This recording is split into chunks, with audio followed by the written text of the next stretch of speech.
নমস্কার, রাধে রাধে। সকালবেলায় ঝটপট স্নান খাওয়া দাওয়া কমপ্লিট করে তারপর ঝটপট আমার প্রিয় একটি শাড়ি পরে রেডি হয়ে পড়েছি। আর পাশাপাশি কিন্তু ছেলেকেও রেডি করিয়ে দিলাম। ওদিকে বরমশাইও রেডি। তাই ঝটপট বাবার বাড়ির উদ্দেশ্যে বেরিয়ে পড়লাম। কিন্তু বাবার বাড়ি গিয়ে দেখি কেউ রেডি হয়নি। তাই মনটা তখন খুব খারাপ হলো। এত তাড়াতাড়ি স্নান করে রেডি হয়ে কি করলাম, ওদিকে আমি রেডি হয়েছি ফার্স্টে, তাই একটু ডান্স করে নিলাম। আর বৌদি লাস্ট হয়েও ডান্স করছে, জানি না কেন। আর এই ছেলেটা না, যখনই পারে তখনই ক্যামেরার সামনে এসে স্টাইল দেখাতে ব্যস্ত। উফ, জানি না বাবা।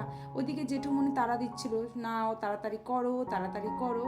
আর এই মহাশয়াকে বললাম তোর যেতে হবে না, এ কিন্তু গাড়িতে উঠলেই বমিটিংয়ের প্রবলেম হয়, তবুও যাবে। যাই হোক, ফাইনালি আমরা পৌঁছে গেছি ছেলের বাড়িতে। বলেই দিলাম তাই না, ছেলের বাড়ি মানে হচ্ছে আমি আজকে বা আমরা আমার বোনের জন্য ছেলে দেখতে এসেছি।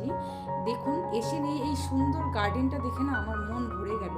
যে বাড়িতে গার্ডেন থাকে না, ওই বাড়িটা আমার এত ভালো লাগে, মানে বাড়ির সৌন্দর্যটাই যেন বাড়িয়ে দেয়। তারপর আমরা সব কারুকার্য করে খেতে বসে গিয়েছি। খাবারের ভিডিও আর কি তেমন দেখাবো, খেয়েছি, খুব ভালো লেগেছে। তারপর চলে এসেছি এবং রাত্রেবেলা দেখি দেওর আবার এদিকে বিরিয়ানি এনেছে। আমাদের তো তেমন খিদে ছিল না, তাই ছেলে একটুখানি খেয়ে উঠে গিয়েছিল, আর বাকিটা দেওর খেয়ে